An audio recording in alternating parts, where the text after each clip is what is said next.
Red Zone TV kwoli webale kubanga okyagoberera byonna gy'osinzira okubanga gy'otulabira kyokola kya mutawana nnyo kubanga otambula naffe ku mukutu guno gwa Red Zone TV. So kati gwatanaba kubanga osubscribinga nyongera okujjukiza nti kkirira wansi awo olaba ekigambo subscribe kikwateko okwate kade aka notification ojja kuba tomisinga nsonga yonna. Kakati ekifaananyi ekyo kyolaba kiraga parliament okubeera nga nkalu. Ababaka ba parliament bangi tebakyayagala kubeera nga baatendinga entuula za parliament okusinziira ku mawulire genjagala okubanga nkuwa.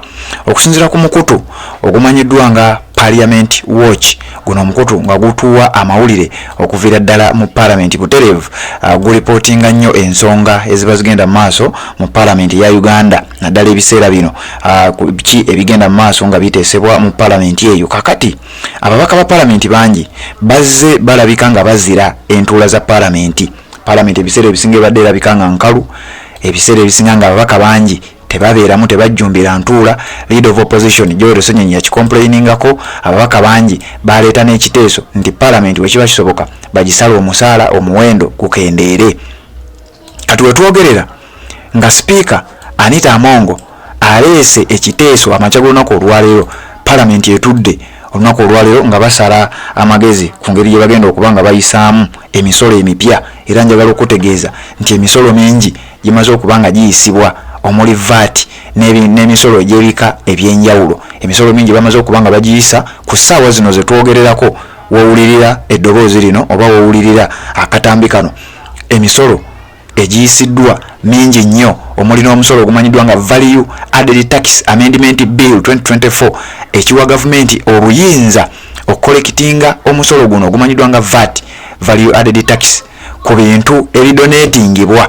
Nti singa bakuwa ekyobugagga oba wabawo omuntu akutonera ekirabo kyonna okuva ebweru w'eggwanga, ekyo gavumenti egenda kubanga ekijjako omusolo n'ebintu ebirala bingi nnyo. Nja kujja mbeere nga mbibayitirayitiramu bibadde biteesebwako olunaku olwaleero ng'ennaku z'omwezi 6 omwezi ogwokutaano 2024. Kakati speaker Anita Amongo agenza otunula mu ntebe za parliament ng'ekyamazima entebe enkalu, n'agamba naye ebintu bino tubiyisa naye ababaka ba parliament ennamba esinga ate tebabeera mu parliament. Kati bannange tukoze tutya? Speaker n'aleeta ekiteeso.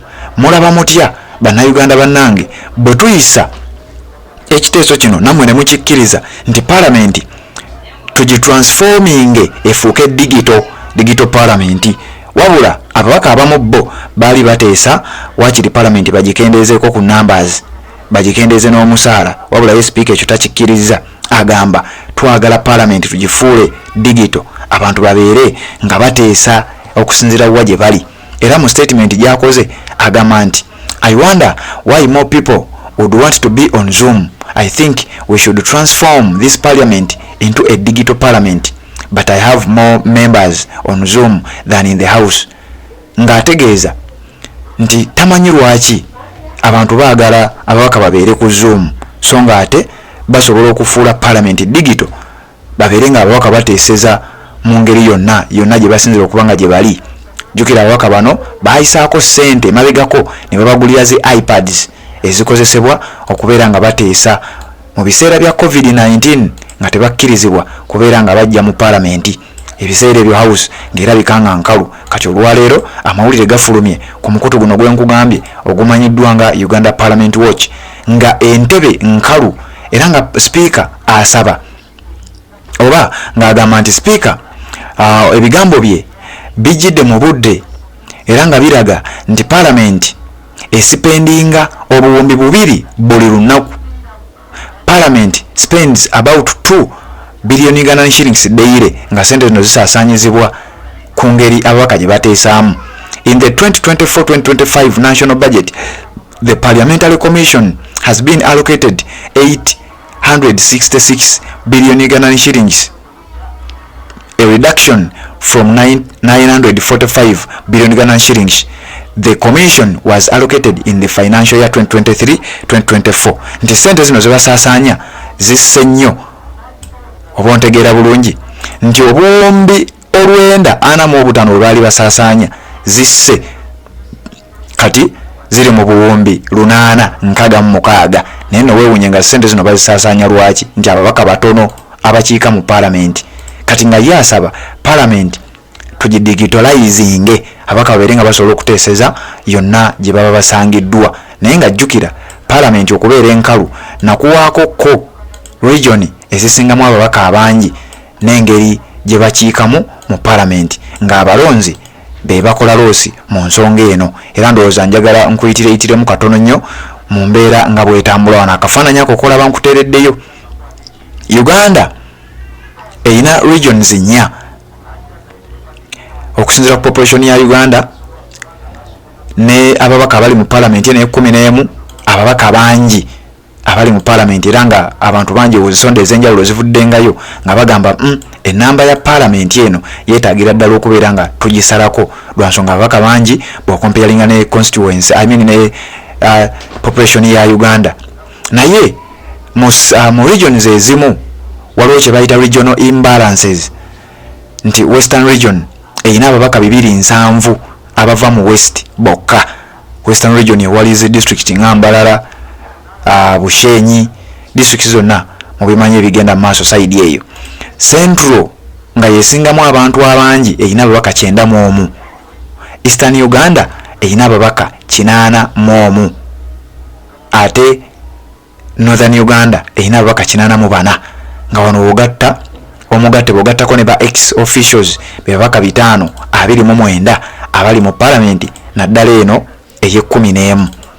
Kakati Bannayuganda bangi bavuddeyo nga beemulugunya ku nsonga eno nga bagamba kino tekiyinza kusoboka. Ababaka abangi 529 ng'ate Central esingamu abantu abangi ate y'emu ku basinga ababaka abatono, nga Western Uganda yesingamu ababaka abangi ate nga y'emu ku region ezisingamu abantu abatono. Abantu bangi bavuddeyo nga bavumirira ekintu kino nga bagamba tekisoboka.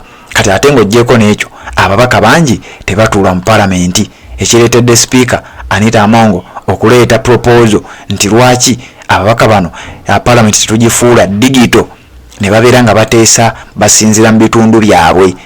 Honorable Segirinya Muhammad nga tannaba kubanga alwala yali ateekateeka okuleeta ekiteeso nti parliament tugikendeeze numbers, tugikendeeze ne ku musaala. Omubaka wa parliament abeere nga afuna million 5 obutasukka ssente ezo, ate parliament ebeeremu ababaka abatasukka 200 okusinziira ku population y'eggwanga Uganda n'obungi bwa constituencies bubeere nga bukendeera. Segirinya Muhammad kyekimu ku yali aleeta. Leader of opposition olwaleero mu parliament mwali ezo ze zimu ku nsonga eziri mu maaso ezigenda mu maaso n'okubanga ziteesebwako.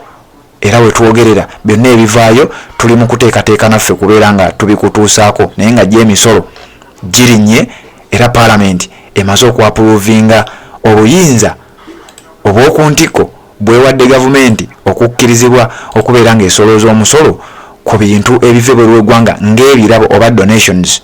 Nti singa bakuwa donation oba ya kintu kikalu oba ya ssente balina okubanga bazisolooza omusolo.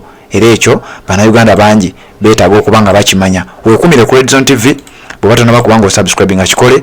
Bino n'ebirala tugenda kujja tubeere nga tubikutuusaako naawe obeere omu ku abo banaagenda maaso n'okumanya ebigenda okubanga biva mu parliament side ya